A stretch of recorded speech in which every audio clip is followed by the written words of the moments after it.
so we're excited to welcome our first plenary panel focused on sector-based approaches to cybersecurity education, training, and workforce development. And to moderate this discussion is someone you know, someone you love, the Deputy Director of the National Initiative for Cybersecurity Education, Ms. Marian Merritt. Thanks, Randy. Thank you. Fantastic. Well, I'd like to invite up my fellow panelists. Hi, everybody. Gosh, it's so good to see everybody in person.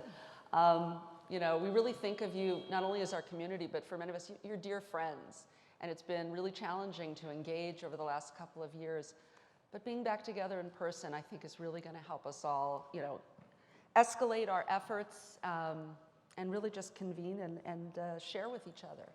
So we're going to talk a little bit about something you already know a great deal about, which is there is no sector in our economy that doesn't need cybersecurity professionals. In fact, I think about my own career, which sort of meandered to get to here. I started out in medical devices, so healthcare. I was in personal care. And then I worked at a very big cybersecurity software company, right? And all of those organizations need cybersecurity professionals. But on the, you know, timely side of things, if you put the term sector-based cybersecurity threats into a search engine, I mean, some of the headlines you're going to see might be a little bit upsetting. You're going to see things like, the energy sector needs better protection, or hackers claim drug data theft, cyber threats against higher education, ransomware against healthcare is up 94%. Major meat processor hit by ransomware. Retail amongst the most targeted, right? It gets kind of overwhelming, but on the other hand, it just goes to show how important all of our work is together here today. Every organization needs a knowledgeable and skilled cyber workforce, and that's not just what we might call cybersecurity companies, right, or software companies. Those IT sector companies that provide us with technology, products, and services that are utilized in the cybersecurity profession. Cybersecurity services and work comes in many forms, as you all know, as represented by the NIST framework. So we see cybersecurity work in auditing, in compliance, in legal, in HR. And we're so glad that Bridget's here with us. Talent management, consulting. I mean, you begin to see cybersecurity is needed both for our own national security, but our economic prosperity. And this is really why we at NIST, as part of the US Department of Commerce, work closely with business and industry leaders of all sectors and sizes to address their cybersecurity workforce needs. Today's panel is going to help us better understand some of their varied approaches in their respective sectors to build up their talent pool and address this onslaught of threats. So now, with great pleasure, I want to introduce our panelists. First, we have Bobby Griot, who has more than 25 years of leadership experience in information technology services, including executive management, strategic consulting, project management. And Bobby took office in 2011 as the Vice President of Information Technology and the Chief Information Officer at Florida International University, our good friends. And in this position, he leads a division of more than 250 information technology professionals. So very well suited to represent the education sector here. But it's not just that. I mean, we're really honored to have Bobby with us because in 2017, 2018, 2019, and 2020, he was recognized by the Hispanic IT Executive Council, or HITECH, as one of the top 100 most influential and notable Hispanic professionals in the information technology industry. I mean, truly, that's so impressive. So welcome, Bobby. Next to Bobby, we have Jennifer Kutz, who is a cybersecurity portfolio manager and chief of staff for the CISO of Victoria's Secret. So Jennifer's also CEO and president of the J. Wesley Foundation, which serves the less privileged communities. And she has worked as a program and project manager for over 33 years. My goodness, you don't look, that can't be possible.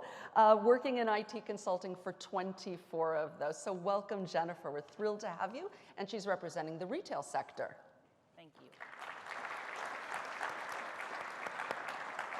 And we do have a third participant who is just a little bit delayed getting here, but let me introduce Lonnie Harris. Lonnie has over 20 years of technical experience and a long history of designing and executing cyber training initiatives for U.S. universities and military programs, and he's well sought out for his curriculum and program development experience.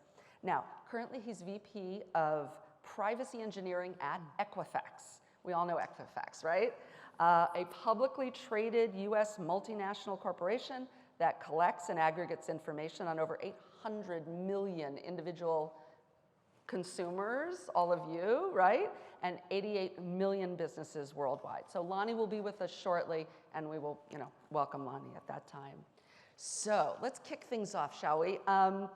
For both of you, just tell us a little bit about the types and sizes, diversity of organizations in your respective sectors, and maybe any historic issues or regulatory issues that come to mind.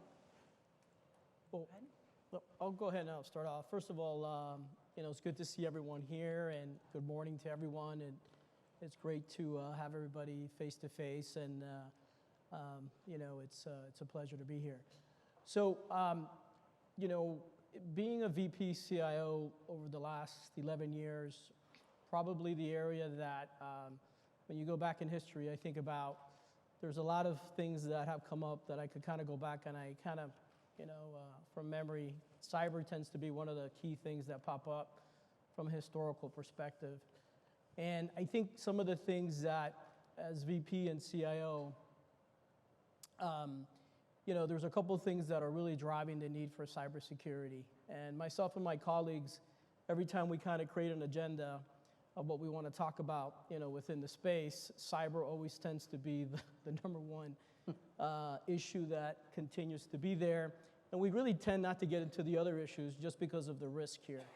I think what's really driving the need, particularly within higher ed, and higher ed has a lot of challenges when it comes to compliance. Two particular ones that I'll mention to you at FIU. One is really dealing with our researchers. And our researchers are being challenged very much today in dealing with CUI data, controlled unclassified information. And the funding for the institutions is being challenged if you don't have the right control factors. And NIST 171 is a good example of that when it comes to creating research frameworks from that perspective. So not only is it being an issue of being secure, but it's also driving the issue of the ability of not getting funded. So that's one challenge that we have. The second one, I think, is we have a medical school and we have clinics. So we will continue to provide health services for our community, and dealing with, again, another piece of regulated data is quite important.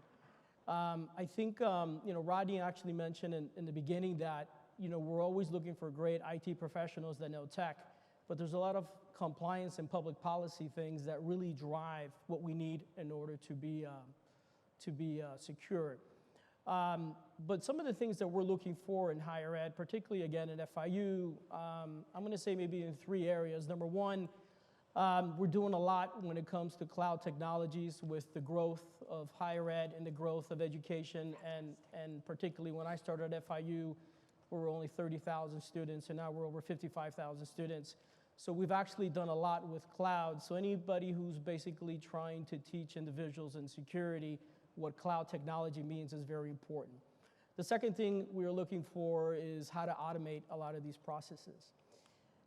Again, I think Rodney mentioned there was over 714,000 job openings. You will not be able to hire enough of the resources that is needed for an organization to be secure when it comes to cyber. So anyone who has the ability to understand and how to leverage automation, and we're all hoping that artificial intelligence and machine learning will help us actually complement some of that. And I think also to highlight a little bit on the emerging technologies that we're looking for, having an area that has a little bit of research and development I think is important. And we've been looking at stuff such as blockchain and other things, specifically because of its identity and security capabilities. We are starting to see if there's any inroads that we could kind of make with that. So again, just a little bit of what we're looking at, and hopefully what would kind of help us from a career perspective. Hi, I started working at Victoria's Secret probably about 14 years ago. And what my point of view is a little bit less technical. So I want to drive home, obviously the skills that we need are cybersecurity, technical skills across the board with all of the varying type of controls. We have a team of 62. We recently split as an organization. Bath & Body Works and Victoria's Secret were together under L Brands. We recently split and had to split teams. So we are massively trying to fill the holes in our team. It obviously certifications on technical skills are very needed, but what I'd like to drive home is kind of from my perspective is we need folks that can communicate and translate techie terms to the business, to our board. You know, one of the things I do is help develop our board presentations, and it's really hard to extract sometimes that information from our technical side of the house into simple, palatable sound bites to tell our organization. So I kind of wanted to drive that home because I sit here as probably the least technical person on our team. They sometimes call me the glue. And my background is in, and I'm trained as a PMP certified project manager, and that is also very much needed in our industry. Translating what all of you know in your brains from a cybersecurity point of view and books, you know, the book side of it, being able to listen and drive from a business sense and communicate and put it in writing in simple terms, not a 18-page dissertation, no offense to dissertations, but you know, 1 to 2 page simple way to present what do we need.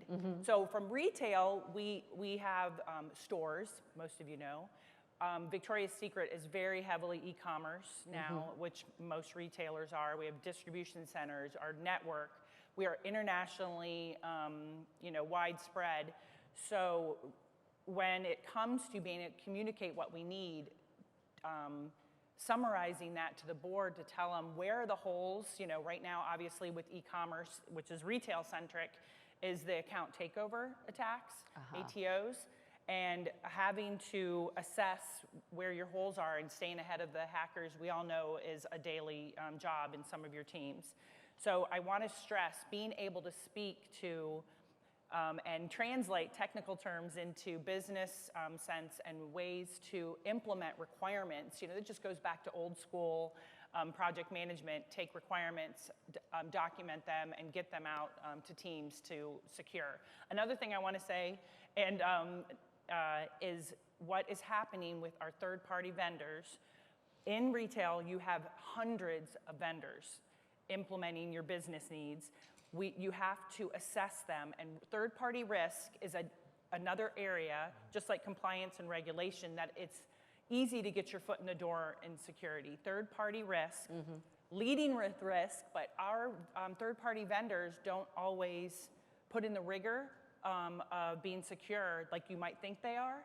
And one of the things is bot mitigation is a huge risk in retail. I know what it is in a lot of e-commerce, but especially for retail is we have to protect our customer data as best as we can. So That's terrific. Thank you. It's now my great pleasure to bring up our third panelist, Lonnie Harris. So thank you. A little round of applause for Lonnie. He had some adventures getting here, but we're thrilled you managed to join us. Made it finally. We did your introduction, but Lonnie is here representing the fintech sector, as you heard earlier. And we just did our intro question, but just to recap, we were looking for, you know, what are some of the specific regulatory or historic issues affecting your sector that have implications for developing a workforce? Okay. Good morning, first of all. One correction, we /fintech/business services. Okay. I'm on the privacy side of things, so I kind of look at the data. Of course, I came to Equifax post-breach, let me be very clear. Background of engineering, electrical engineering, but again, the strong cybersecurity. Within my industry, we need very much similar to what Jennifer mentioned. It's around how do we take the business needs, translate those to regulatory requirements and law, and then be able to implement technology. So very simple put, we know that we have to protect data while it's in transit, we have to protect data while it's at rest, we have to protect data while it's being processed, And what I mean by that is while the data is unencrypted, so in the clear, in order for us Equifax to be able to make some of the algorithms we come up with, we need to be able to have that data sometime in the clear to be able to come out with some of the outputs. So having those skills where we can come in and translate what the business requirement needs are, still being able to apply technology to protect that data while it's sitting in rest, like encryption, being familiar with different types of tools in the industry. So not so much from the SIMs, the traditional SOC type tools, but things like data discovery tools. So understanding something like a big ID, and I'm not trying to give a vendor a shout out here, but understanding those types of tools that be able to monitor and look for data at rest. Those skills also mean somebody needs to understand the cloud environment because most of our servers are deployed in the cloud now. It also means that we need to have individuals who understand data analytics because we're actually looking for anomalies. So we're trying to find out why do we have so much data sitting at rest unencrypted? Or why do we have so much data in motion that's unencrypted? So that could be signs of data exfiltration. So we need people who can actually read the output from these tools and then be able to come up with these patterns or algorithms to say, hey, how can we improve business processes, how we can improve behavior, or how do we do better identifying insider threat? So to really get started, those individuals who, again, if they can pick a tool that gets them in the door and then have that analytical skill to say, hey, I'm starting to see trends here, look for the outliers, and then eventually go into understanding the cloud environments, and then you can get a little bit deeper into some of the controls we put in place around protecting the data. So it's like it's a bevy of different things that we're looking for in that space. Terrific. And I would encourage all of you, as you hear from the panelists today, take note of anything you want to ask a follow-up question on. I'm going to try and hold back a few minutes at the end. So we have mics in the room, and I'll let you know when that time comes. So Bobby, I'm going to turn to you first. As a CIO of a major university, so what do you see as some of the cybersecurity training workforce needs for your organization? Not in terms of preparing the workforce to go out, but what do you need on the campus? And by extension, think about your colleagues out here that represent K-12 schools or other universities. Yeah, so I think in general, number one, we're looking for individuals that have key critical thinking skills, and I think that is really important. A lot of folks come to me that are trying to figure out, how do I get into the role of cyber, or how do I get into the role of IT? And I said one of the key backgrounds is you're going to have the ability to be in situations that are going to be ambiguous. You're going to be in situations that you're not going to know the answer. But you got to figure out how to work in a team approach, figure out, what are some of the common things that could be part of the solution, articulate them. To Jenny's point, yes, we have been accused of not speaking English, and repeat, so we get that. To kind of, re-articulate that from that perspective. So I think that's something important that I try to share with those individuals that are trying to get into the space. Obviously, the technical skills are relatively important. I want to re-highlight that trying to understand how emerging technologies will impact the sector is going to be important. If you're in that leading space and you come into an organization in order to reduce the laborious effort that it is in order to analyze data, to read data, to make sense of the data, I think that's going to be incredibly beneficial for any organization. Again, as I mentioned before, you're not going to have the budget. We won't have the amount of resources in order to fulfill what you need to meet those requirements. So those are some of the things that I do share with those individuals within the sector. Fantastic. Jennifer, let's talk retail sector. I think we're all very aware of the past couple of years. It's a critical infrastructure sector. We've all been reading about supply chain concerns, but there are other issues. You mentioned you're managing real estate, and you got to move goods from place to place, even internationally, and e-commerce. There's a lot of customer data as well. So what are some of the cybersecurity training or specific workforce initiatives you've got going at your company? And you're talking about cybersecurity, right? Mm-hmm. Yes. So as I said before, we're having major trouble finding people in cybersecurity with what we used to require them to have, the 4-year degree, the experience in cybersecurity. So we really had to open that up. because what we learned, as I talked about before, being able to communicate and you mentioned budget. I pay all the bills for our team, and just being able to have people help me put in writing the reasons we need this money, you know, and it's easy to sell in a scare tactic with cybersecurity, but that doesn't really work anymore. I remember those days. So you really have to put it in simple terms of what you're going to spend your money around. So that, I think, has always been an interesting skill that I've had a hard time getting out of folks that are very technical as well. So we have widened our, or not widened it, we have taken back some of those requirements to find individuals to supply our team with cybersecurity expertise.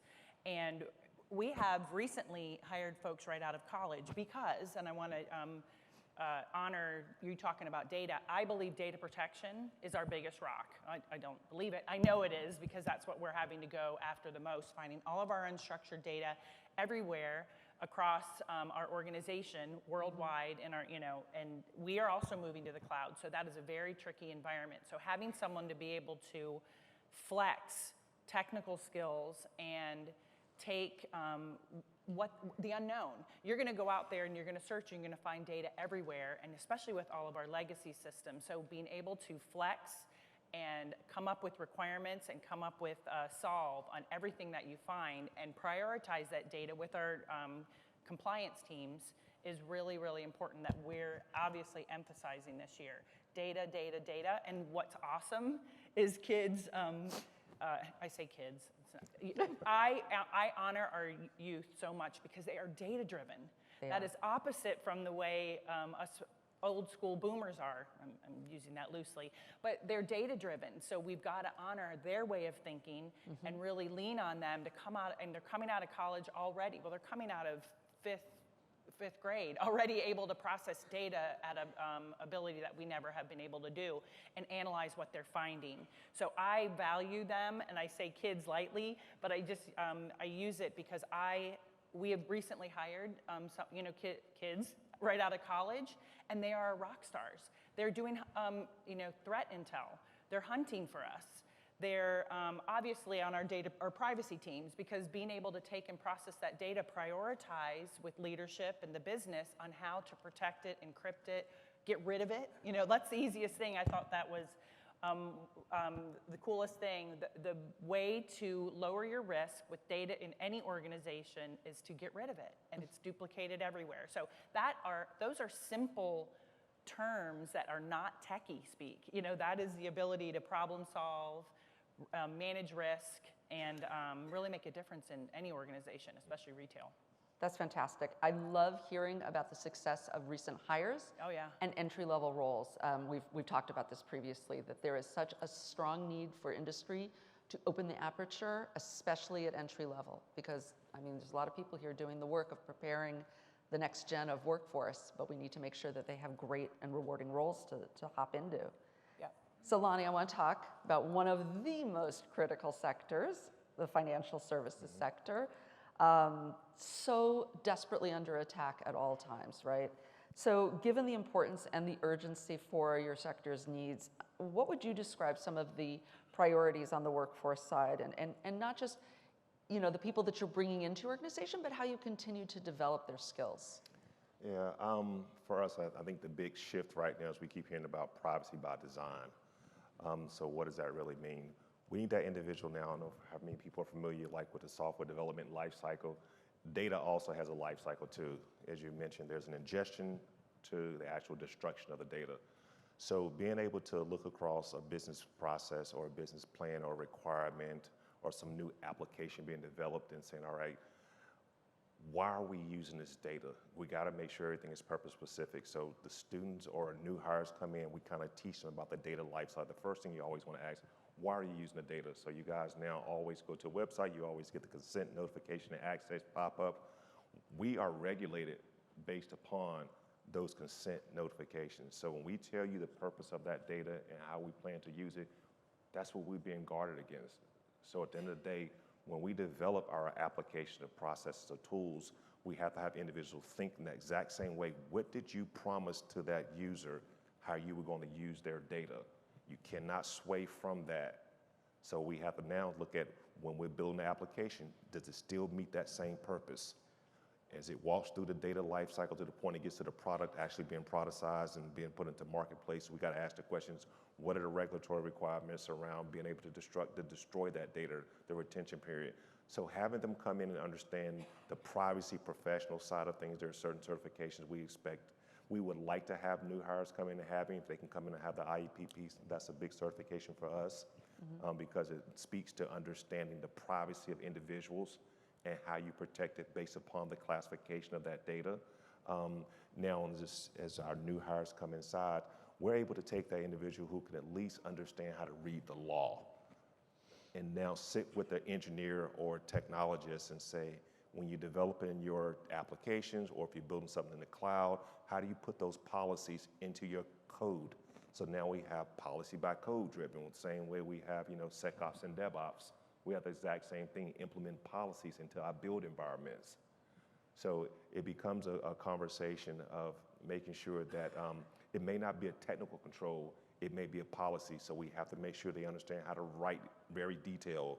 So writing becomes a very a strong characteristic we like to have because a lot of times we can't solve with technology, we have to solve with policies.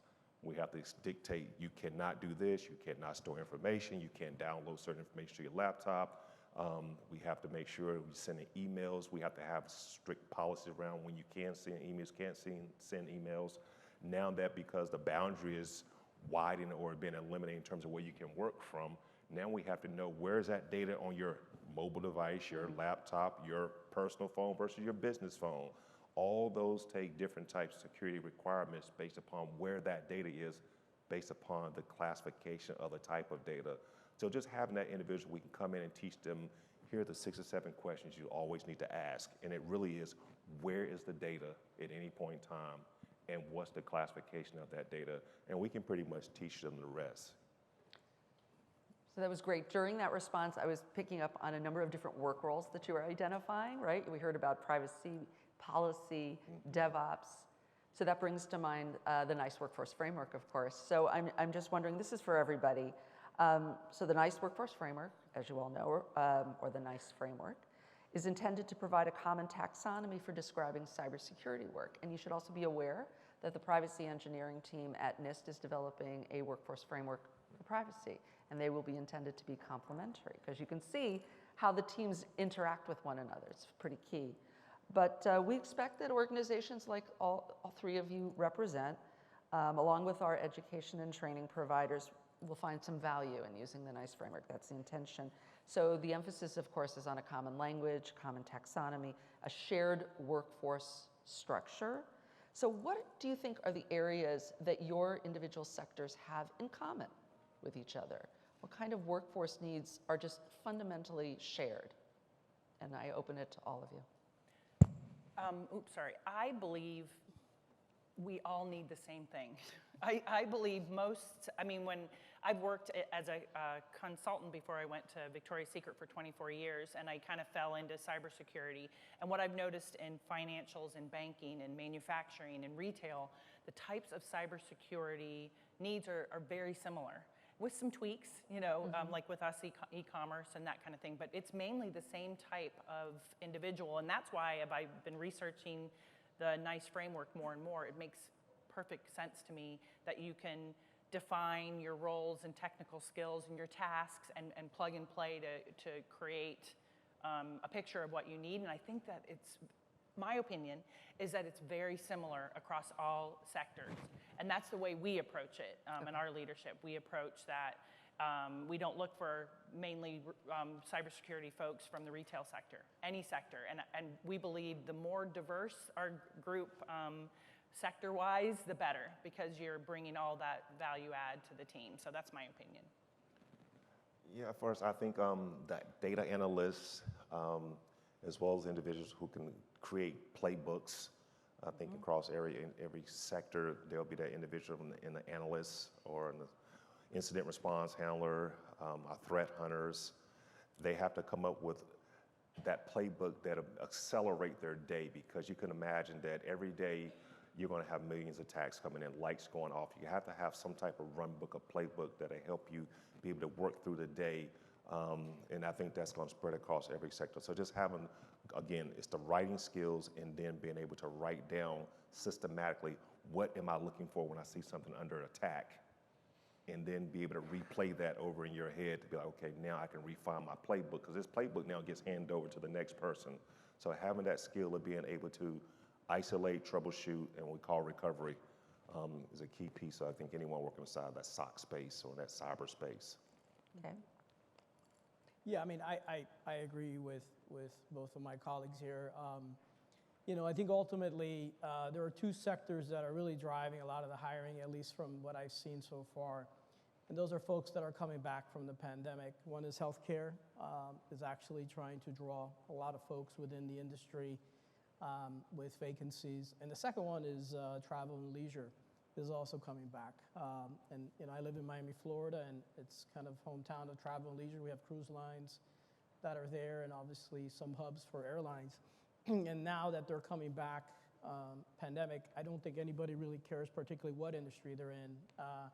The role in the job is so flexible that, you know, I think Lonnie mentioned we could really teach them specific industry things that would allow them. However, you know, I think those are, you know, just some of the dynamics that are happening now in the sector that are really driving us to not really worry too much from what area they're coming from. Well, that's great to hear. Certainly opens the aperture for people to, you know, explore new sectors. So we've talked also about focusing when we're doing our hiring on people's competencies and skill areas, right? So it's not just the pedigree of a certain degree, you know, as a reason to hire somebody, but the corresponding message is not just to hire on degrees and certifications, which puts some burden on you as the hiring manager. So how do you assess qualifications for your jobs? I mean, there's like increased complexity, right?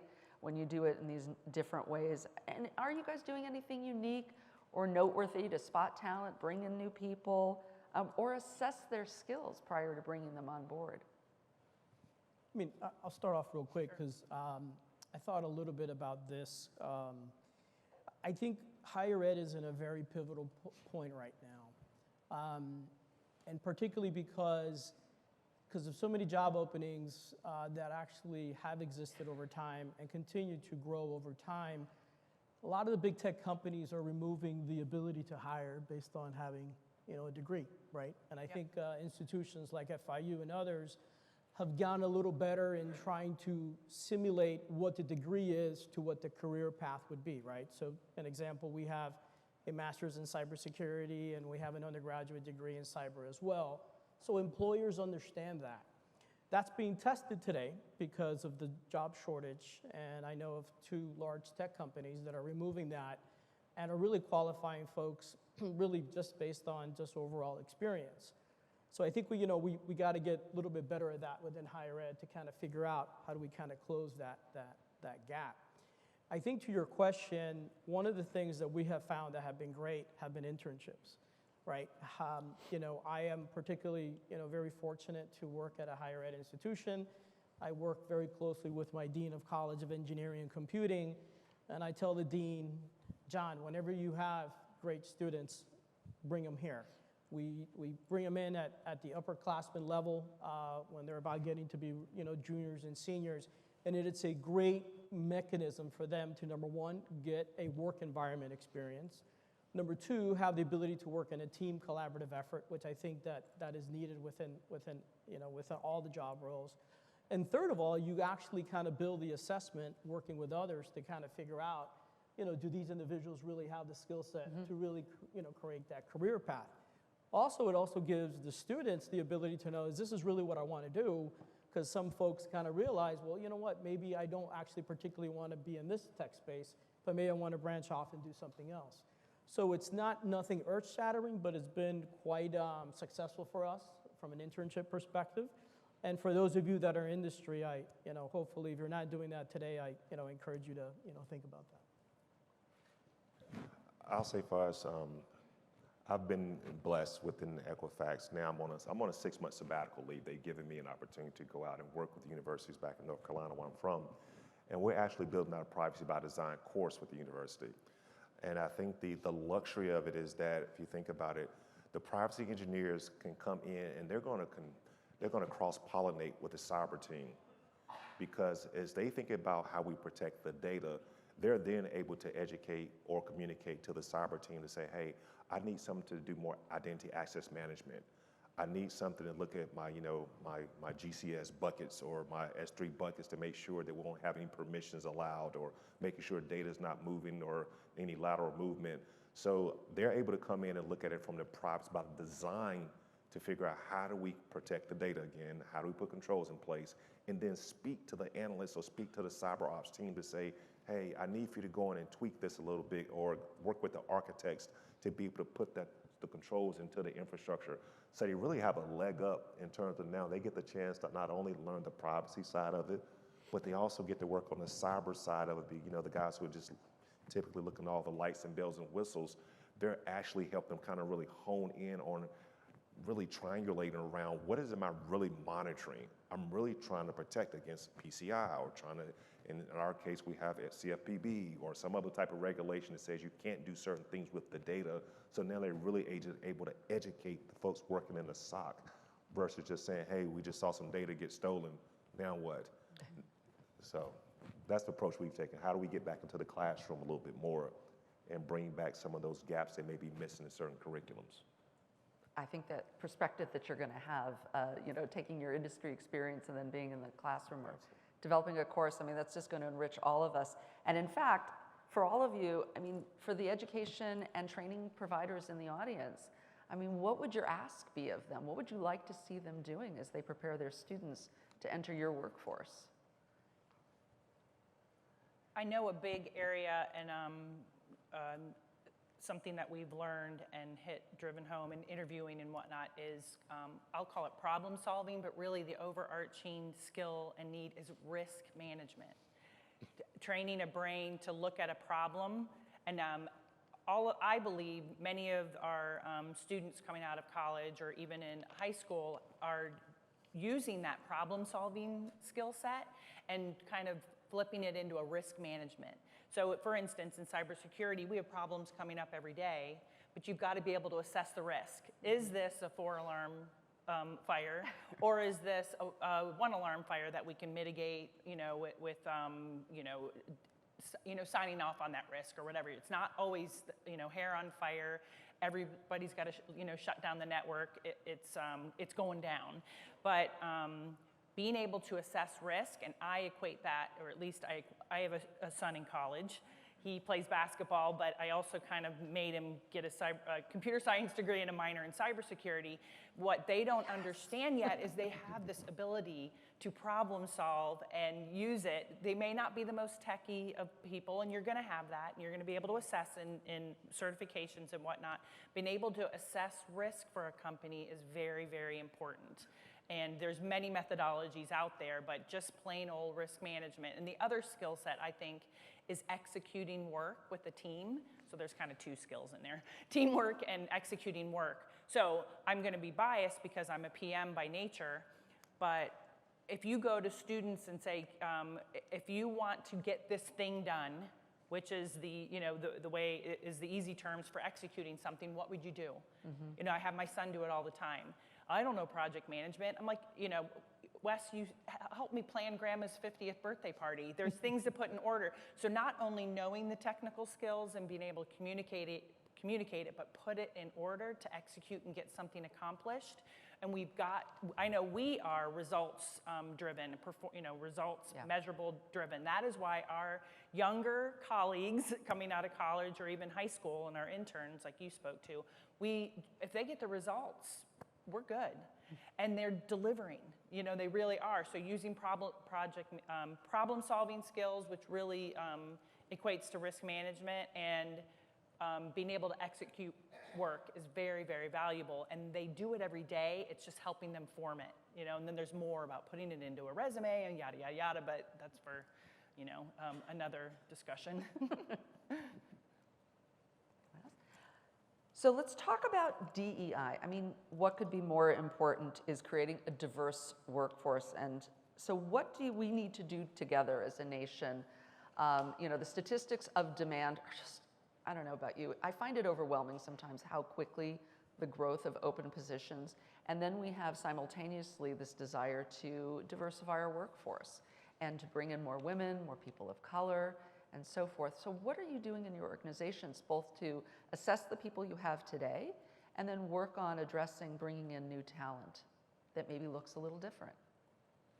Well, I know for us, we have a skip level partnership where in my position, we actually work with some of our individual contributors from different backgrounds, typically different genders, different minority backgrounds, and they actually partner with us.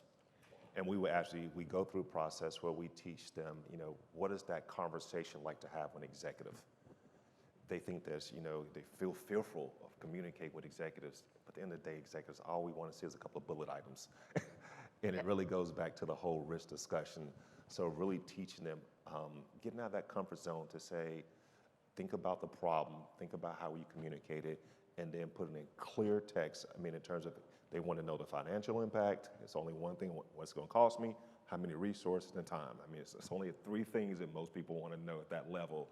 So making sure they feel comfortable having this conversation. So we're putting together cohorts where we actually sponsor, again, different backgrounds into this program where we take them through a year of sitting beside someone executive level, and we have them just kind of walk through what our day looks like and just helping them break down some of those barriers that they can already overcome, and they just need the exposure and experience. So that's something we're doing with inside Equifax. About how many participants in this program? 18. I think it's around 18 Nice. to 20, yes. So you're giving them mentoring And they're grading us. We come in, I mean, we actually had one of our affinity groups put together, our employee network groups, put together the program that's being led by, which is one of our bold networks. It's a Black organization with inside Equifax. And they kind of laid out what the metrics should be. So they're grading us. At the same time, we're also, you know, grading the learner as well, or the individual contributor, in terms of what are your expectations? What do you want to gain out of this? Mm-hmm. And it's up to me to make sure they're gaining that. So yes, we have to go through, we have checkpoints to come in and make sure this is just not some meeting on a once a week. No, we actually have real activities where we come together and spend hours together where they shout at me, I shout at them. And both sides, they see exactly what does that day look like. You know, they get to see the fire drills. They get to hear the candid conversations. They get to hear that there are ebbs and flows. I guess most people seem to think that if you're not busy, you're not working. No, your mind is constantly working at some point in time. There will be ebbs and flows where you don't have to sit at a desk 8, 10, 12 hours a day. But at some point, you got to recognize that, you know, there will be some lulls. And that's the time when you want to go in there and understand what skills I need to sharpen. And that's the things that they can take away from, you know, watching us go out through the day. What are those sharpening areas they can work on as well?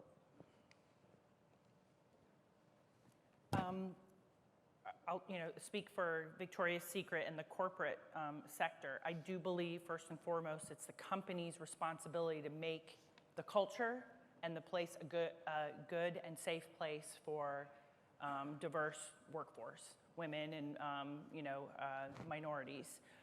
Victoria's Secret, because we did go through some things, you know, major things, and I worked there during that time and was out the door many times because, you know, it was not somewhere I was proud to work with at the time. What we have done recently is amazing, and they've completely held our company and our leaders and our associates accountable for creating that culture that is very valuable in a diverse way, meaning we are better. One of our company mottos is inclusion makes us better, and it's the truth. Diversity and inclusion makes you a better functioning company, and output and measurable results are proven, so I don't have to speak to that. But I wanted to speak to that because I think that I've read a lot of stuff lately where corporations are talking the talk and they've got to walk the walk. Okay. You've got to see that effort of diversity in the folks that are showing up on your Teams calls or Zoom calls. You've got to put your money where your mouth is and hire. First, make your culture a place where people would want to work. We hear it every day inside Victoria's Secret, but their number one motto is not to sell, bras and panties. It's to empower and represent women in a fair and equitable way.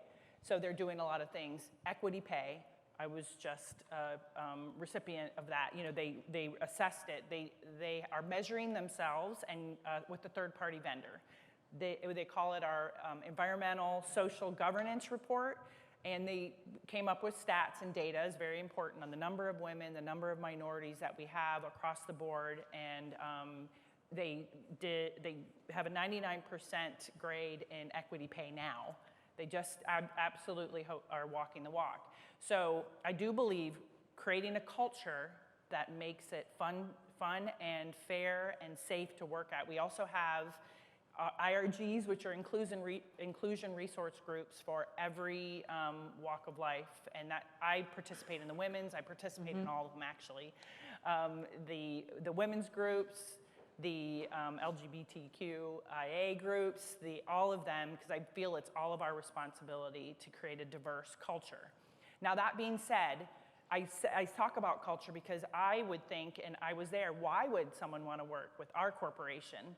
You know, seeing some of the media that was out there. So it was our job to correct our culture, and it's happening because I'm there, but then getting that word out, and also you're having to recruit differently. You can't do the old school way of, hi, here's a job, I'm sure everybody wants it, and that's not working, right? So we are forming collaborative partnerships with women's groups, of course, Empower and EW, Executive Women's Group, EWG, those formats, but we're also partnering with HBCUs, PBCUs, and my son goes to a predominantly black college university, and getting a pipeline from other organizations, because I do believe it's our job to say, hey, we're actually a good place to work, and prove it first, and then seek that valuable resources. I think I heard a quote at another conference at HBCUs. They are generating 32% of our black engineers. And wonderful. You better be tapping into that if you're smart. Right.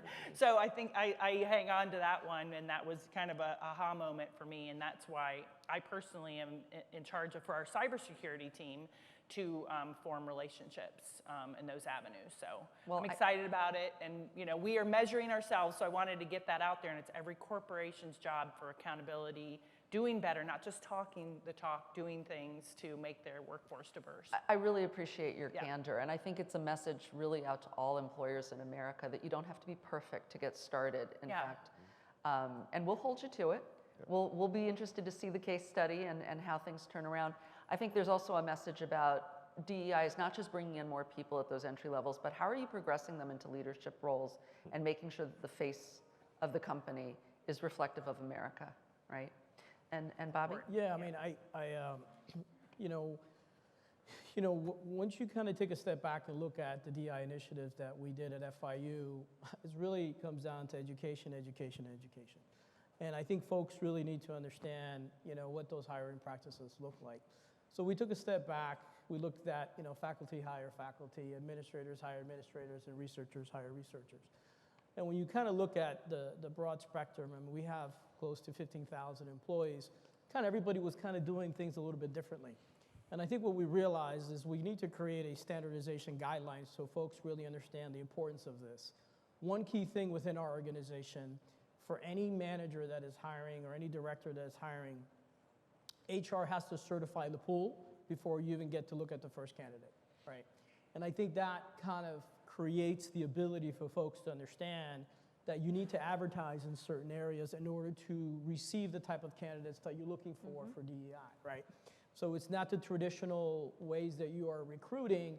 It really broadens up the ability for you to take a look at where are you not getting those individuals that you really seek to do.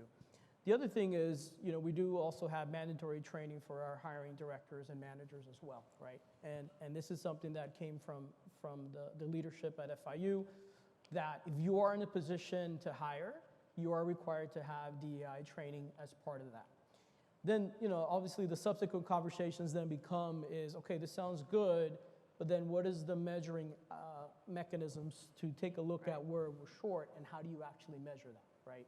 So we're also looking at areas where we could do a little bit better, predominantly, maybe in the areas of faculty and others, and we're creating, maybe some guidance on how we're actually measuring, either by a percentage point and two, because I think the emphasis should be there.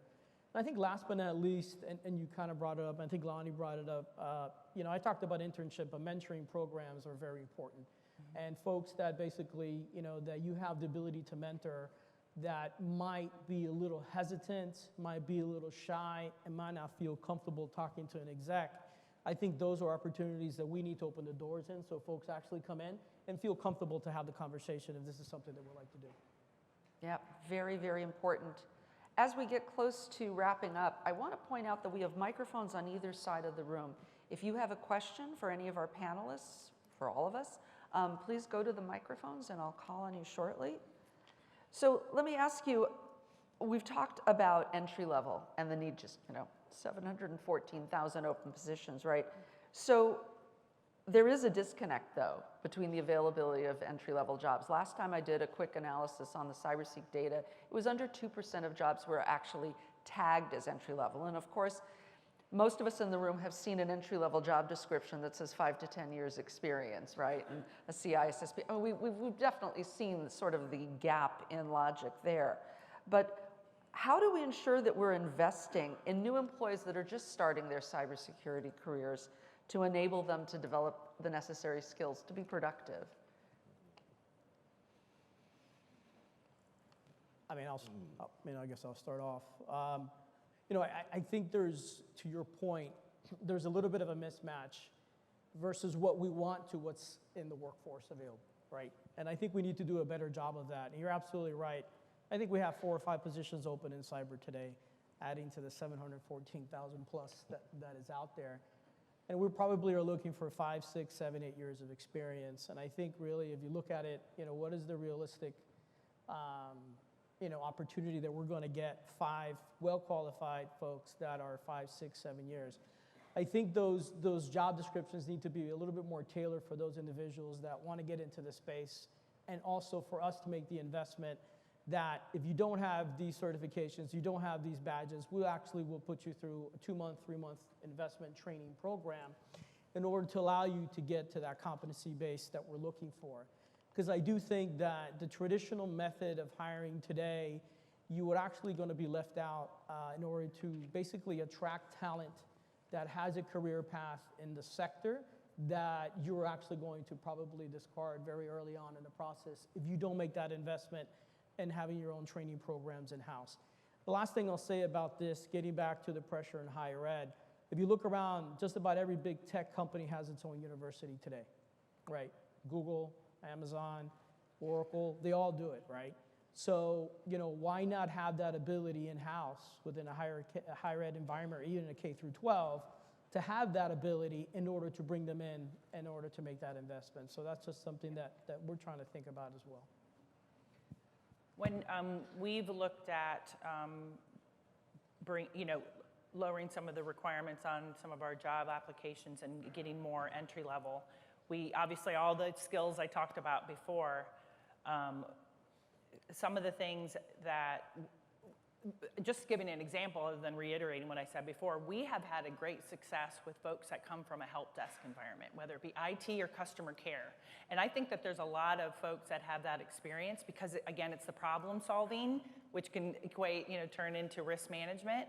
And when we hire them, if they have some of those good, skill sets in the interview, we do, pair them up with mentors, or, for instance, on our incident response team, I talked about we hired someone right out of college and with some great skill sets like that, and had some help desk experience, again, problem solving, and put her with our senior level incident response, and now she's writing our threat intel reports, on a weekly basis. And it didn't take them long. Mm-hmm. And she's young, and I said kids, and I jest with that, but she's young and she's smart and she's a rock star.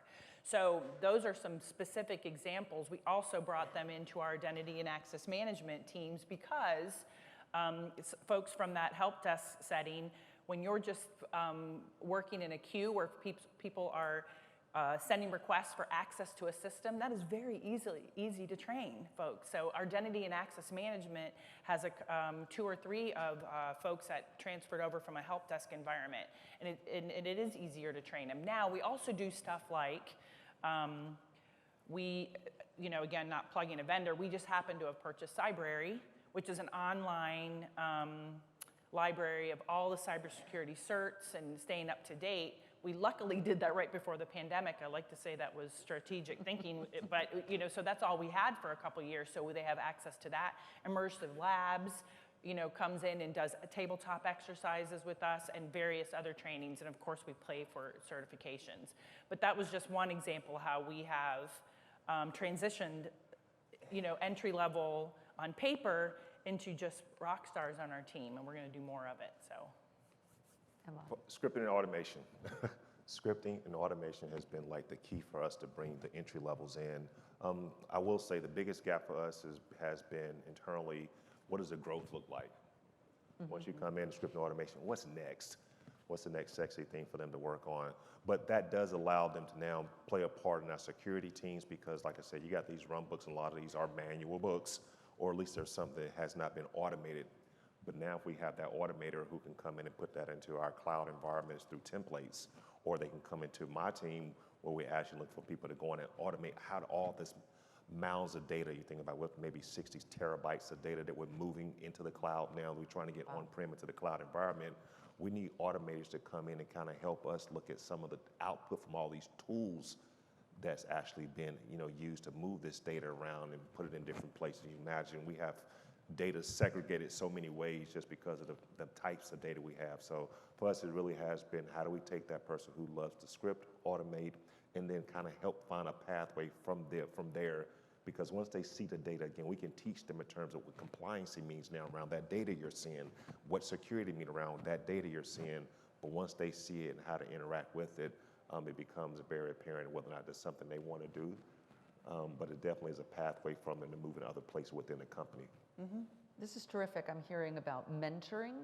I'm hearing about in-house training, paying for certifications. That's not widespread. I mean, not everybody does it, but what a great retention tool for your employees. They know that they can continue to develop their skills and their career.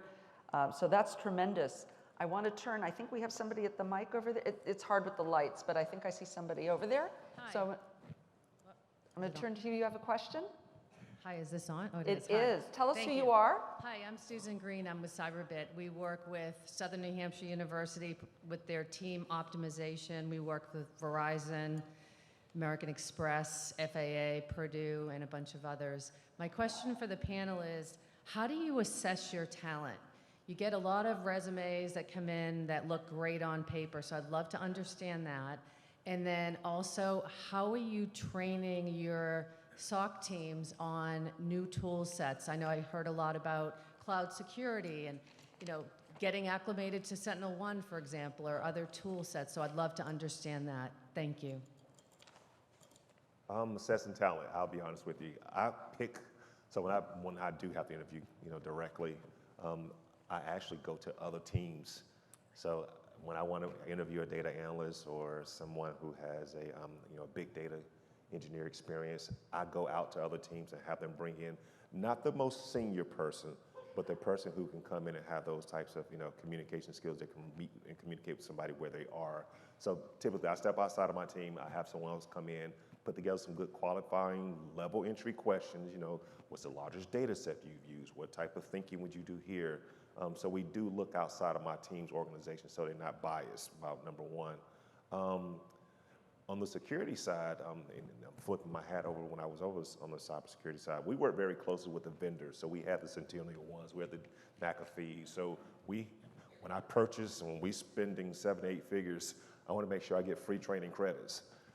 So now I can make sure I can keep my talent, current, as well as making sure that I'm abreast in any new technology they may be coming out with. That's how we pretty much do the assessment as well. This has been terrific. I'm sorry, but we are at time. Thank you to the person at the mic. If you want to catch our speakers later and get your question answered, but I want to thank our panelists. This has been a great conversation about sector-based approaches. I've learned a lot. Please, can we have a round of applause for all of our panelists? And I want to thank all of you. So let's head off.